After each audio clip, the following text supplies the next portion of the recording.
معنية بتحقيق التوازن بين إدخال التكنولوجيا في منظومة التعليم وبين أن تكون متمحورة حول الإنسان.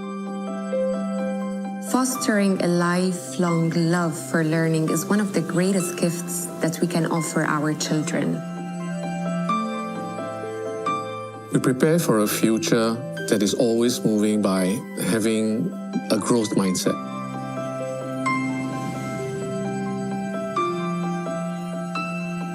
Curiosity and motivation help individuals learn, but also learn with pleasure.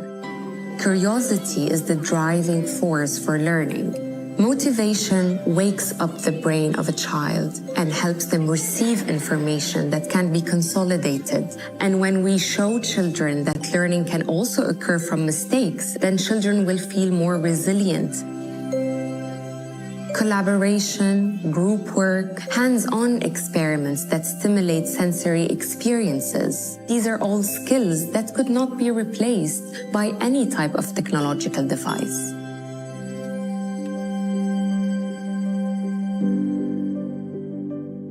It's very important that we have the right balance between human-led teaching and AI-powered tools. We need to learn how to work with it, not to use the tool just for end outcomes, but how to use the tool as an instrument that helps us to be better learners. I think the world with AI is a better world. It opens up fantastic opportunities.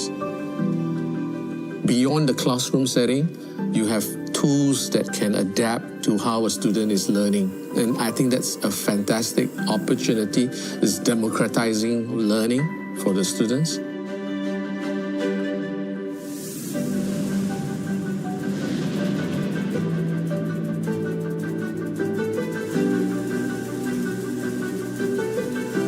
أساس المجتمع الناجح بالAI هو وجود بيئة تمكن الناس من استخدامه لتعزيز مهاراتهم بدلاً من استبدالها. دور القيادة هو الدعم المستمر والتقدير لأهمية الأسرة والمعلمين وأعضاء المجتمع في تنمية الأجيال القادمة. المرونة والتكيف مهمين جداً اليوم وباكر ودائماً. يحتاج قادة المستقبل إلى امتلاك رؤية مستقبلية وتطوير مهارات التفكير المنظومي والذكاء العاطفي لمواكبة التغييرات في قطاع التعليم. كيف نوجه التعليم في المستقبل دون أن نفقد ميزتنا كبشر؟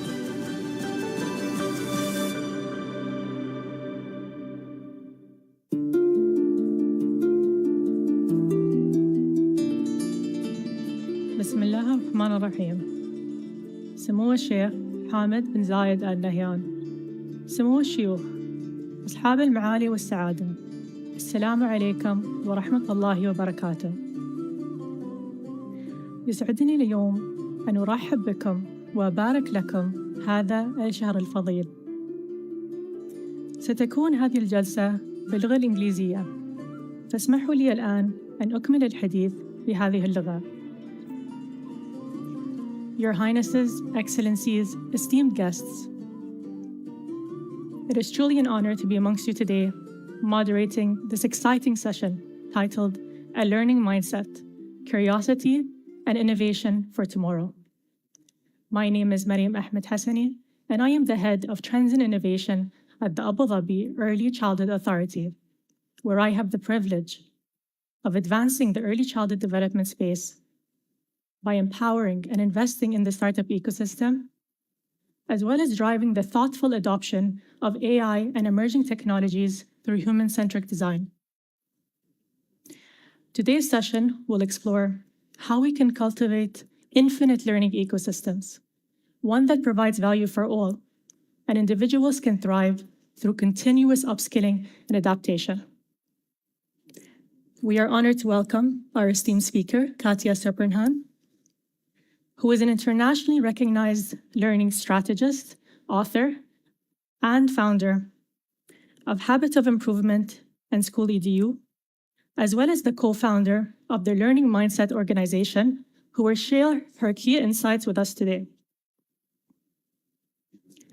Following her presentation, we will engage in a dynamic discussion with our distinguished panel of experts, including Ya'qub al-Za'abi, the Director of Strategy and Future at the Education, Human Development and Community Development Council, Dr. Liu Bing Keat, Executive Dean at the Higher Colleges of Technology in Abu Dhabi, and Rama Kand, Educational Psychologist at the Valence Clinic in Dubai. Before we begin the presentation, we would like to engage you, our audience, with a poll. On the table in front of you, you will find polling devices to answer the question, which genuine human competency do you find most crucial for thriving in a rapidly changing world? The answer choices are imagination, curiosity, openness, optimism, realism, resilience, empathy, and conscience. Please take a moment to submit your response.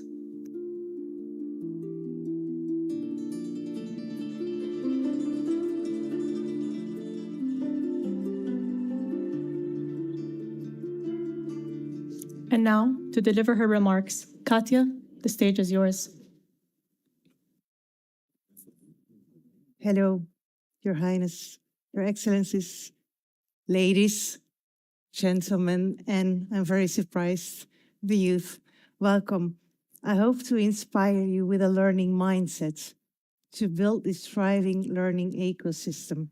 But first, let me tell you why I'm here. Above all, and that was not said yet, I'm a mother. I'm a mother of 2 girls, but this picture was taken 10 years ago. Farah and Helena. And one day Farah came home and she said to me, "Mom, I need to go on Facebook." Emphasis on needs. It was important for her, but Mom was writing and she was like, "Don't disturb me." And she said, "Oh, Mom, I really need to go on Facebook."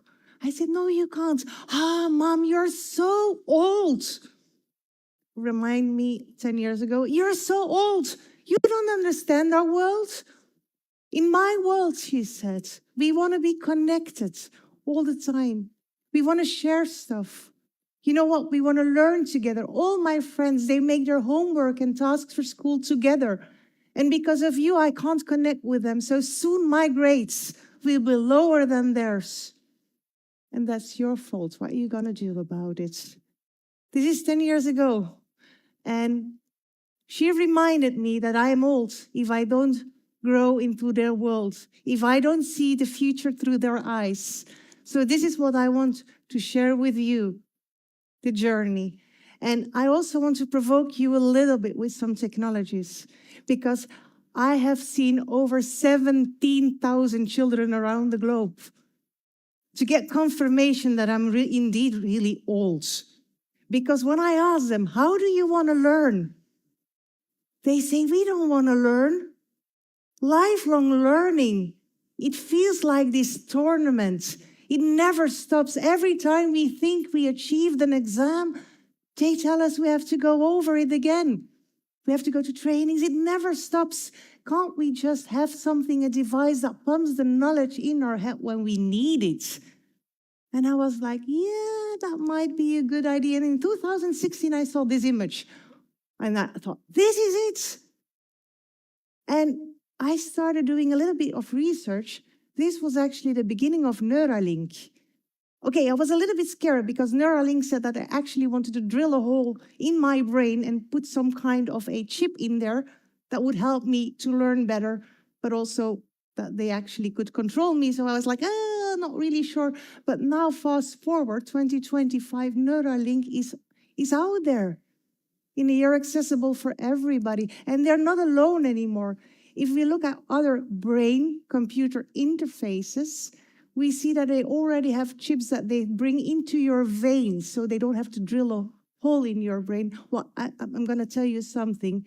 It helps also with anxiety. So just imagine that they put something in your veins to bring it to your head to help you with anxiety. Doesn't work really for me, but do know that it will help you, because all those technologies, think about the human part, help us with speech, people that can't talk anymore, people with diseases that affect the brain, and even people that can't walk anymore can walk again, because We are connected with machines through our thoughts.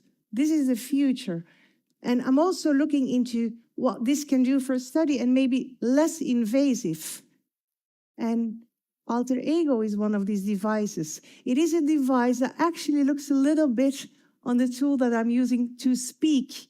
You see that it's a micro helping you to understand me. This device, you don't need to speak.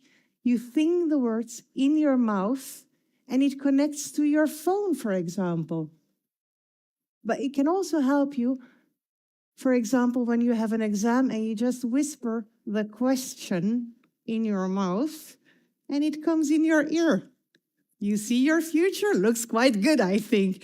This is the future. And think again, when we all have these devices, we're always connected. Think about the phone that you're not having in your hands right now. We have this phone in our hand all the time. Actually, Farah was already 10 years connected.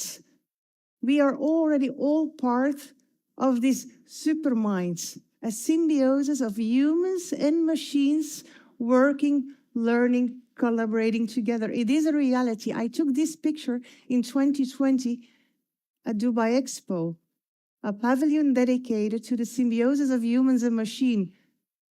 3 years later, it is all becoming a reality, and I promise to provoke you a little bit. This is actually organic brain tissue. They are using tissue of human brains to replace big data center because of the sustainability effects. It is a reality. I saw last week that they actually have the first computer powered with human brain tissue. The future is going very fast. So I ask you, what are we waiting for? What are we waiting for to create a future where we are all learning together, where we find the joy of learning instead of the fear of never keeping up? So what is driving this future? And when I come to this beautiful country, I'm always amazed.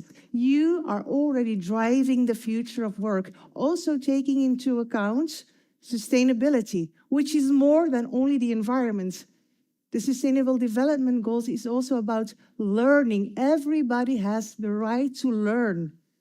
We need to make it accessible, also for those that fear it. And if we want to create the future, then we need to see through the eyes of the future. Our children, the younger generations. And if we ask them again, how do you want to learn? Then they will say TikTok, for example. To give you an idea, if you ask young children, and I think maybe your age as well, what do you believe most? TikTok, your teachers, or your mother? Sorry for all the mothers here. We come on the third place. This is a reality. This content is created by peers. They believe that. Peers that are actually helping us to read books again. That's what we as teachers wanted to achieve. Having children reading books again. What we as mother want? No. TikTok achieved it with a channel, Book Talk, disturbing the world of publishers. Talking about books. Children don't like to read books that much, but they have to do assignments. My kids use this tool 6 years ago to take a picture of a book, connect it with the internet, made a summary of it. This is pre-ChatGPT. Put it in Google Translate, bringing it to our other languages like French and Dutch and Arabic, back to English. No teacher could detect that it was actually plagiarism, that they didn't do it themselves. They were tricking us before we even knew that ChatGPT existed. They only don't use it with their fingers, they talk to it. So it's going really fast. Now today we have agentic AI. We have actually chatbots talking to chatbots. What are we still doing here? And it worries me sometimes because going back to children, what is driving the future? I realized not so long ago that Snapchat has these virtual friends in it. Do you use? Well, it's a little bit scary because it interferes with the children, telling them what to do. We actually did a very small experiment with my youngest daughter where she said to her friends that she was feeling bad. depressed. You know, we were going darker and darker. And suddenly, the virtual friend started talking to her, giving her advice what to do. This experiment worked well, but I was thinking, if children trust a virtual friend, should we bring it then also into education? What do we need to do with it as a society? Because it's there. And we need to see the world through different glasses, smart glasses. It's not all about these computer-brain interfaces. This is a very simple mainstream smart glass. Recently, some young coders of Harvard cracked the code. You can now use these glasses on public transport, looking at somebody, and they will tell you anything that we need to know about you, which is already on social media. Of course, it's not official, but they hacked it. A man actually hacked the system because his wife couldn't read the menu in a restaurant anymore. So now she's using her smart glasses to read the menu. She can read again. And you know what? It translates as well. So I can read menus in Arabic. Simple smart glasses connected to our phone. And soon maybe, experiments are going on, I can do it with my contact lenses. And if I can hack the code then, and I put facial recognition, I can talk to whomever is sitting in front of me as I know them. So the world is changing, and we also talk about the metaverse, which is even bigger. It's this virtual world where we also play and learn and grow together. But I'm looking more into what an eduverse could be. And let me give you an example. I was not so long ago traveling to an island where there was not much technology, and I popped the same question over and over and over again. Who is using Roblox here? And all the children went like, yay, they were playing it. And I said, and who is creating on Roblox? And there was this shy little girl, 11, and she puts her hand on. I said, are you creating games on Roblox? And very, very shy. I said, really? And are other children playing your games? Very shy, and she knew what was coming, so I said, like, so are other children paying Robux to you, which is a cryptocurrency that you use to buy? Then she knew, like, okay, this is dangerous ground for me. I said, do your mother know? At that time, the teachers came to me, what are you talking about? They had no idea. She learned to code from peers on a platform, and she's 11, not allowed to school anymore next year. I said, this little genius can become a coder. And she is just one of the many, also in this country, that have this natural desire to create, to learn. This is what we need to look for. And when I talk in sharing, we need to be predictive. We need to use all the data that we have from our children to create the future for them. And I just saw the Malafi platform where we use it for sustainability, and I was amazed when they told me about the Genome Project.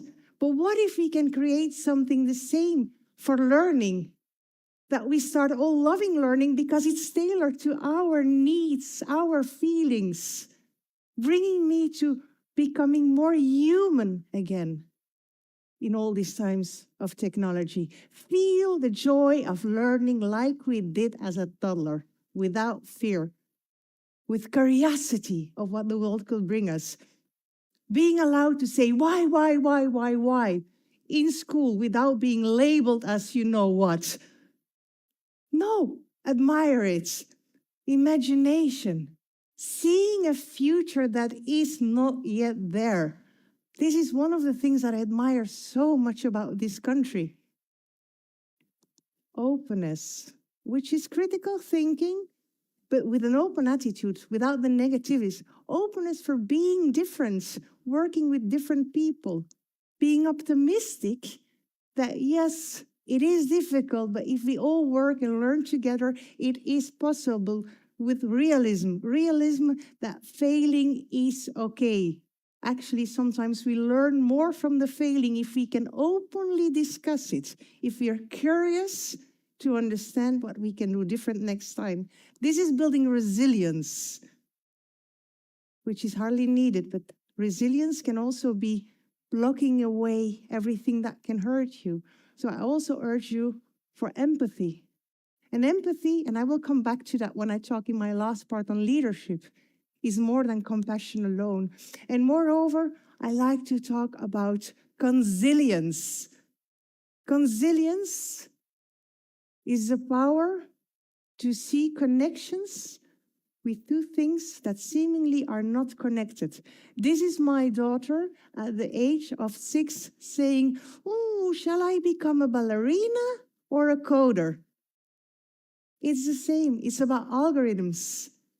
When you choreograph a dance play, it is like choreographing a drone show. It's about swarm technology. 1, 2, 3, 4, 5, 6, 7, 8, the basics of everything. Consilience, art and science together. I love it. Human consilience, being a leader gathered around with people that have a different idea, opinions, and imagination than him. That brings me to liminal leadership. What is liminal leadership?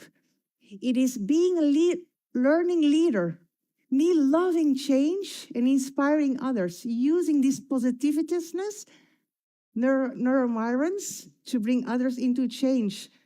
Being able to look under the surface, what is driving us, why some people don't want to follow us, understanding that everything starts with emotions. Going back to children, if you have been labeled as a child that you're slow or different or dyslexic or whatever, you're the youngest sibling and you will never be as good as the others. All these things actually give us a block when we need to learn. We go into the learning and the outcome might be already negative. It's a negative cycle. Understand this when you want to take people into change. Understand and ask why. Why don't you want to change? Why don't want you learn? What are the structures and the patterns that prevent people from changing? What is driving it? It all comes back to emotions, especially in times of technology. Not so long ago, I always challenged myself if I could measure the learning mindset of people. So we were thinking about what are actually the drivers, and it all comes back to these emotions. Also the unique human competences that I just said, the ones that you had to avoid on, but also your adaptability to technology. Are you avoiding it or are you experimenting with it? And the way, don't forget that we collaborate all together. All these things gives you a pretty good image on how your adaptability to the future will be. And I'm very proud to say that we actually are now testing it with, for example, Dubai Police to see if we can build something together to help people to grow. And the maybe odd thing is that all the leaders that I was speaking, they said, we're very empathic. This came out of the test. Well, they're not. Actually, that was one of the pitfalls. They have compassion a lot. But what is the difference between compassion and leadership empathy? It's strategy. Understanding what is driving people and how can you use a strategy to take them into change. Liminal leadership is bringing this all together. Liminal leadership is what we need. It is having all these human competences in understanding people and make people bridge the gap between the now and the future. This is what I actually saw also when I had a look on what Abu Dhabi is building with the Team Lab phenomena soon be opening. I'm very curious about it because this is for me sparking this ripple. And this is what I want to ask from all of you. Take the lead and spark that ripple. Smile when you talk about learning. It's contagious. It's only when we make it positive again that we can change it.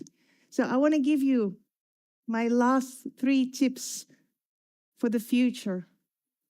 And I think we should first of all, and I look to all the mothers and the fathers as well, and the people in education, nurture these genuine human competences that make us unique when AI is becoming a second part of us. Make sure that we can do it in organizations and in education.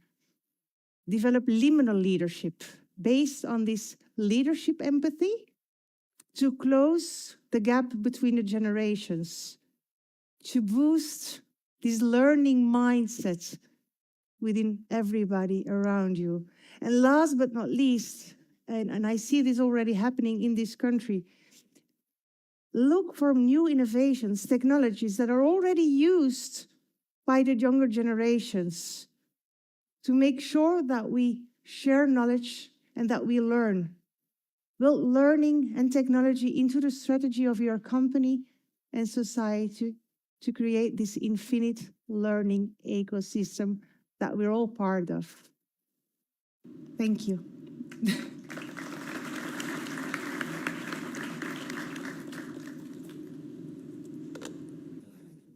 Thank you, Katya, for that inspiring presentation.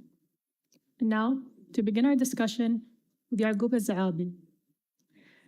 Ya'qub, they say it takes a village to raise a child. And in the spirit of the Year of Community, who would you say are the key players in shaping a child's development and education? And how do you see their role evolving with the changing demographic of today? السلام عليكم. نشكركم سموكم على الاستضافة ومبارك عليكم الشهر.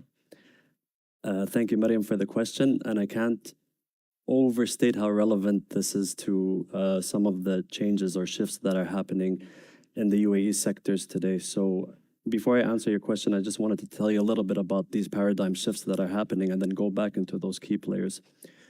So the first shift is viewing education, community development, and human development as an integrated sector rather than 3 standalone silos that are developing their own independent outputs, rather viewing them as autonomous but very interlinked and interwoven sectors that need to work together in order to achieve the goal of human development. The second shift that's happening now is also articulating that learning is happening throughout this whole life journey, and it's no longer limited to the classroom, and it's no longer limited to certain professions or places. That learning is essentially for everyone, by everyone, which goes into my next point, is that we are also embracing or leaning into the philosophy of collective responsibility. So when I talk about collective responsibility, I'm going back now to the key players who, at the most basic groups, you have the policymakers and the service providers, you have the parents and guardians, you have the children themselves, you have the formal educators, and then you have all of this encapsulated by our community and society. I can't prescribe to you exactly what role they should play other than being both an educator and someone that is educated.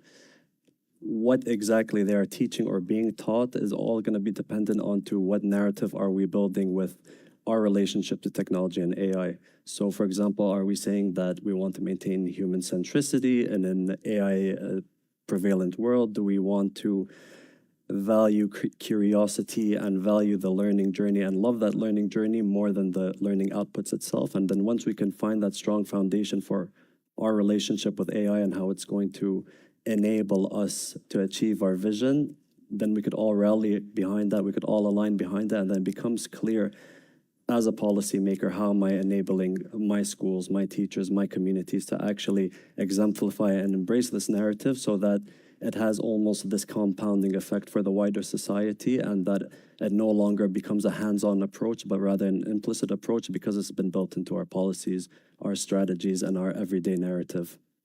Thank you, Ya'qub. Next question to Leo. The most in-demand jobs of 2030 likely don't exist today.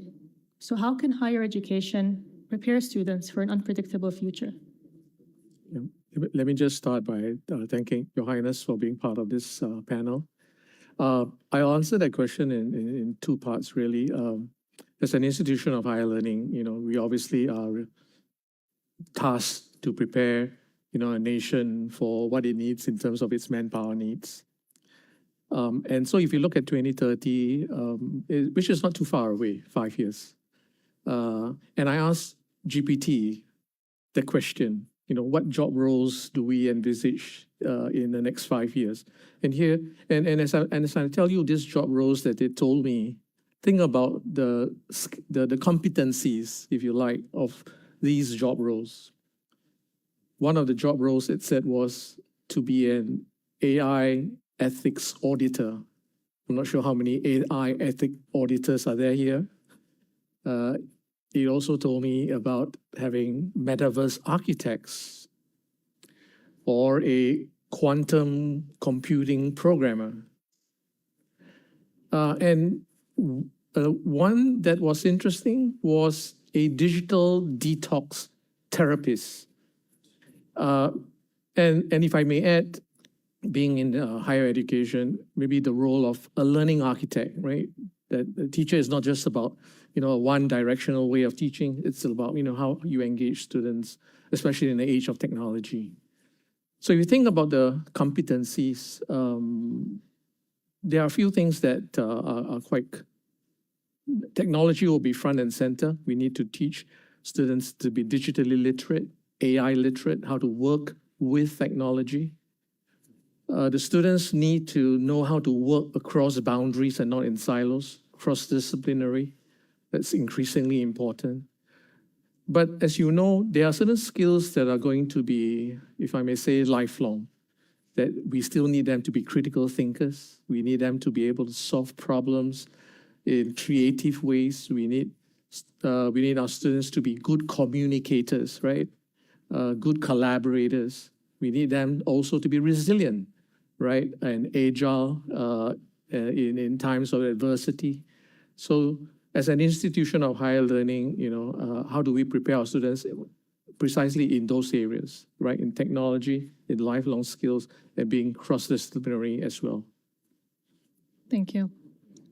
Rama, we know that learning requires a safe environment. At home, schools, even the workplace. How can we best design these spaces to ensure we empower curiosity and an openness to failure as a natural part of the learning process? Thank you, Mariam. Your Highness, Your Excellencies, esteemed guests, and dear colleagues. We often tell children to take risks, think big, create, innovate. But then when they make a mistake and they fail at doing so, they get penalized or they get consequences. Children in schools are still tested, marked, graded, scored, and compared against strict standards. And although we have done a lot of progress in how we assess learning in schools, we still have a very long way to go before we ensure a safe learning environment. In our clinics today, the most prominent mental health problem is anxiety in children. Anxiety stemming from a pressure to perform academically or perform socially. And unless we act now and we get this right, we risk having a future generation of individuals who are afraid of taking risks. So in order to build a safe environment for learning, we need to shift from a performance-based assessment and performance-based environment to a learning-based environment where we praise children for making an effort, for asking the right questions, for having the right attitude to learning, and focus less on the outcome and the results. In the home environment, this can look like parents modeling resilient behavior, how they react to their mistakes and they react to their failures. In the classroom, this means rethinking how we assess students, focusing more on the process of learning, on the methods that lead to the result of a research. And if we succeed in creating a safe learning environment for children and students, then not only are we preparing the students of the future to take tests and exams, but we are also preparing them to handle big challenges in an ever-evolving world. Thank you, Rama. In the few final moments we have of this discussion, I'd love to pose a question to each of you. What unique insight would you like to add to our wonderful and uniquely positioned audience here today? We'd like to start with Yaqub. I would just encourage everyone to not underestimate the value of talking to each other, talking to different people, talking with openness, learning as much as you can from people that may have different walks of life or different professions than you, because we are all part of the same society. We all have the same stake in where we are trying to go with our future. And we have a lot to learn from each other, even if we're talking about it in different terminology or different perspectives. The essence and the drive to move things forward is there, and we can't lose anything from talking to each other and bridging the gap between seemingly different areas of our society. Thank you, Yaqub. Dr. Dio? I would say embrace technology, embrace AI, but keep the human in the center. Rama? I would say to parents and educators to model the behavior that they would like to see in our children. If we want to help our children embrace the learning experience and embrace mistakes and challenges as opportunities to grow, then we need to show them how we use the mistakes that we make as stepping stones rather than stopping points.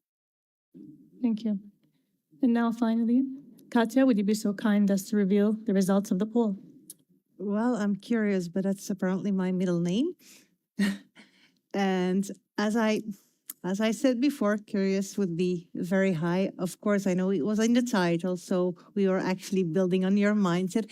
And that's true, because curiosity is also the beginning of most things. It starts with curiosity. Once you don't have that, then all the rest will not work. So I want to stress the importance on curiosity. And I see that a 6, I'm looking here, resilience is very high as well. Yes, I understand, especially resilience. However, when you talk to children again about what they think is most important, they will probably put imagination much higher. And why I want to emphasize now on imagination, and I could not prepare this because I didn't have the numbers, but I see imagination only on the 10th place, so I want to bring it up. Imagination is what leaders, liminal leaders, distinct from other leaders, is being able to see the future, creating the future, taking the risk, combine it with realism and optimism, and be on the forefront of change. Add to that, indeed, empathy. Empathy to understand why others are maybe struggling to follow you into the future. And I think that will make a very big difference. And I then also want to emphasize again on consilience, because consilience brings this all together. Consilience is looking at things that are not connected. And if we look at consilience as two things that are not connected, then it is bridging cultures. It is bridging neurodiverse people. It is bridging for a sustainable future that we all can build together based on all these very genuine human competences that we need, especially with all the fast innovations that I see all around me. Thank you. Thank you, Katya. My sincerest appreciation and gratitude to His Highness, Sheikh Hamad bin Zayed, our wonderful speaker, distinguished experts, and esteemed guests for your time and participation in today's session. In closing, I would like to invite Your Highness to the stage for a group photo. Wassalamu alaikum wa rahmatullahi wa barakatuh.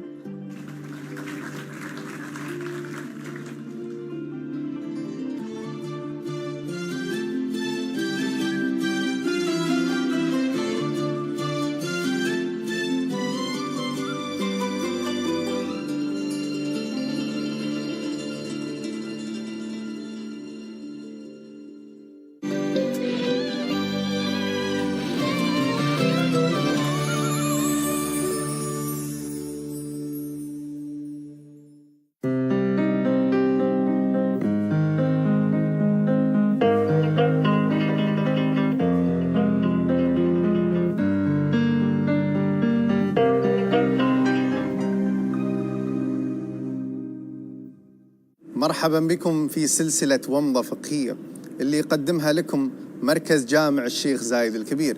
سؤالنا في هذه الحلقة عن ممتلكات جهة العمل، حيث أحتاج في بعض الحالات إلى استخدام أدوات العمل لأغراض شخصية مثل طباعة بعض المستندات، فما حكم ذلك؟ خلونا نسمع الإجابة من مجلس الإمارات للإفتاء الشرعي. الأصل عدم جواز استخدام أدوات العمل لأغراض شخصية، ولا سيما إذا كان الاستعمال يؤثر فيها، فهي أمانة بيد الموظف لا يجوز له استخدامها لغرض شخصي دون إذن. قال رسول الله صلى الله عليه وسلم: أدي الأمانة إلى من ائتمنك ولا تخن من خانك. ولكن الشيء اليسير المتعارف على مسامحة الموظف في استخدامه في بيئة العمل كشحن الهاتف مثلا مما لا يؤثر في أدوات العمل فلا حرج فيه، بناء على القاعدة الشرعية المعروف عرفا كالمشروط شرطا، ما لم يصدر عن جهة العمل منع ذلك.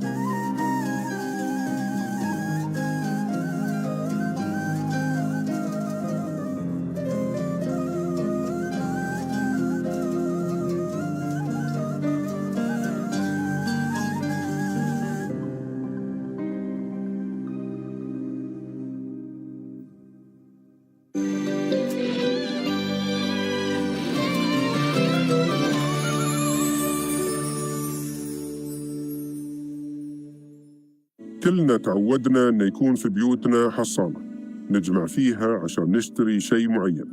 حصالة المجتمع مبادرة نطلقها تزامناً مع عام المجتمع في دولة الإمارات العربية المتحدة. يمكن الحصول على الحصالة مجاناً من منافذ الشركاء داخل الدولة أو من خلال طلبها من متجر ريث للمشاركة في حدث إنساني سنوي يتكرر كل رمضان إن شاء الله. بنحدد موعد لتجميع وكسر الحصالات وجمع التبرعات في العشر الأواخر من رمضان، لنبدأ بزراعة 100,000 نخلة يكون وقف لتعليم الأطفال في غزة. نجمع لنغيث.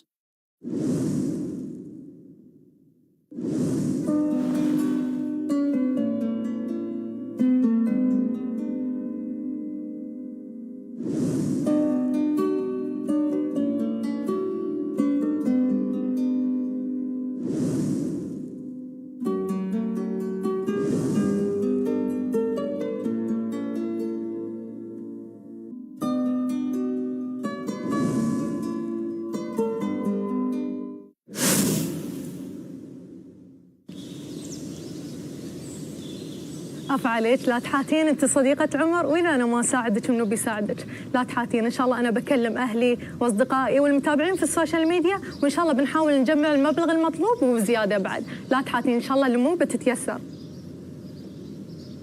السلام عليكم اخواني اخواتي، طالبتنكم طلبة. عندي حالة جديدة من الحالات الإنسانية اللي دوم اساعدها، ربيعتي اللي قبل كلمتكم عنها